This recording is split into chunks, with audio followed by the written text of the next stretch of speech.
আম্মা জান আয়েশা রাদিয়াল্লাহু তাআলা আনহা বললেন, ইয়া রাসূলুল্লাহ, ওই হাসরের ময়দানে কোটি কোটি উম্মতদের মাঝে আপনার উম্মতগুলোকে কিভাবে চিনবেন?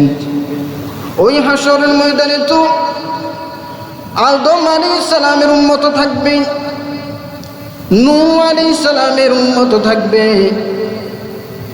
মুসা আলাইহিস সালামের উম্মত থাকবে, ঈসা আলাইহিস সালামের উম্মত থাকবে।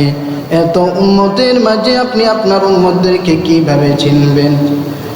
রাসূলুল্লাহ সাল্লাল্লাহু আলাইহি ওয়াসাল্লাম আম্মা জান আয়েশাকে বলে, হে আয়েশা, তোমার যদি একটি ঘোড়া থাকে, ওই ঘোড়ার কপাল যদি সাদা থাকে, হাজারো ঘোড়ার ভিতরে ওই চান কপাল ঘোড়াটাকে চিনতে তোমার কোনো অসুবিধা হবে নাকি?